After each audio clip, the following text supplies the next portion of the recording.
It is better to be alone than in bad company.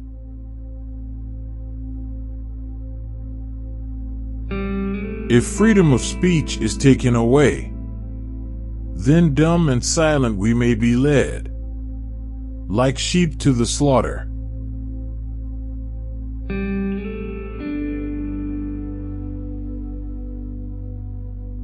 My mother was the most beautiful woman I ever saw. All I am I owe to my mother. I attribute my success in life to the moral, intellectual, and physical education I received from her.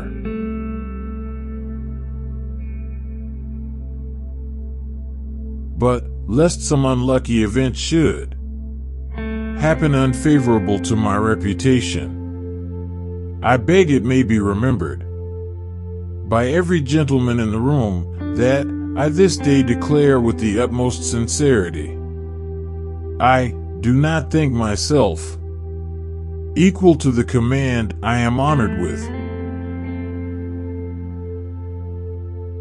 Human happiness and moral duty are inseparably connected. 99% of failures come from people who make excuses.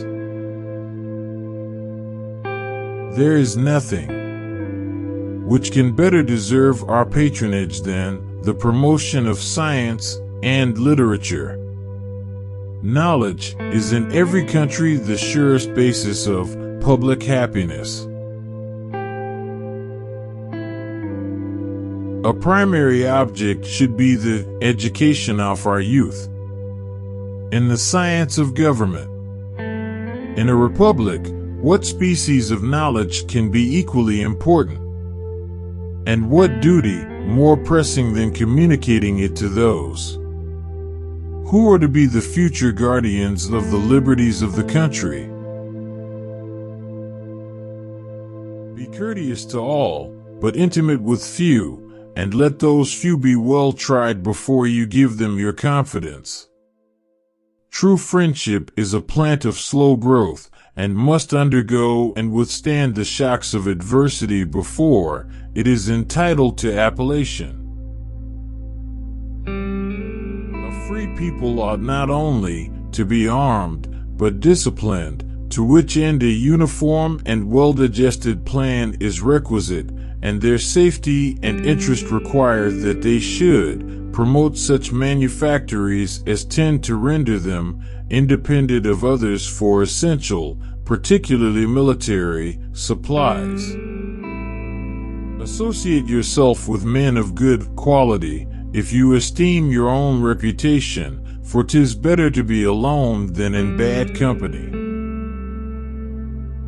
Let us therefore animate and encourage each other, and show the whole world that a freeman, contending for liberty on his own ground, is superior to any slavish mercenary on earth. Few men have virtue to withstand the highest bidder. In politics as in philosophy, my tenets are few and simple, the leading one of which, and indeed that which embraces most others, is to be honest and just ourselves, and to exact it from others, meddling as little as possible in their affairs where our own are not involved.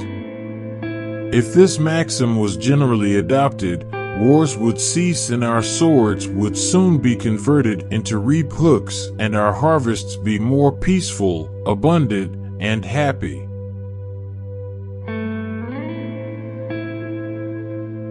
Experience teaches us that it is much easier to prevent an enemy from posting themselves than it is to dislodge them after they have got possession. Happiness depends more upon the internal frame of a person's own mind than on the externals in the world. The harder the conflict, the greater the triumph. The turning points of lives are not the great moments, The real crises are often concealed in occurrences so trivial in appearance that they pass unobserved. As mankind becomes more liberal, they will be more apt to allow that all those who conduct themselves as worthy members of the community are equally entitled to the protections of civil government. I hope ever to see America among the foremost nations of justice and liberality.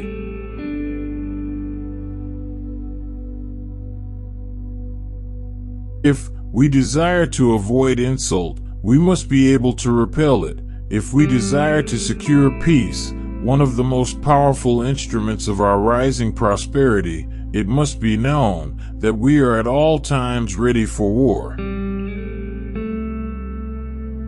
I hope I shall possess firmness and virtue enough to maintain what I consider the most enviable of all titles, the character of an honest man.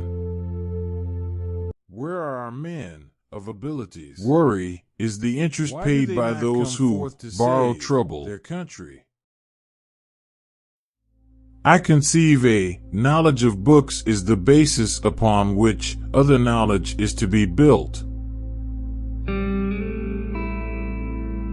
Paper money has had the effect in your state that it will ever have to ruin commerce, oppress the honest, and open the door to every species of fraud and injustice.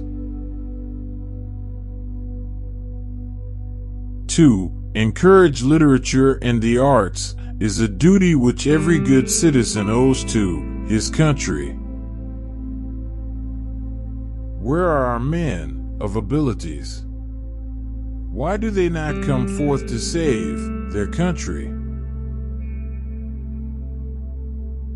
We must consult our means rather than our wishes. Real men despise battle, but will never run from it. Discipline is the soul of an army. It makes small numbers formidable, procures success to the weak, and esteem to all. Citizens by birth or choice of a common country, that country has a right to concentrate your affections. The name of American, which belongs to you, in your national capacity, must always exalt the just pride of patriotism more than any appellation derived from local discriminations.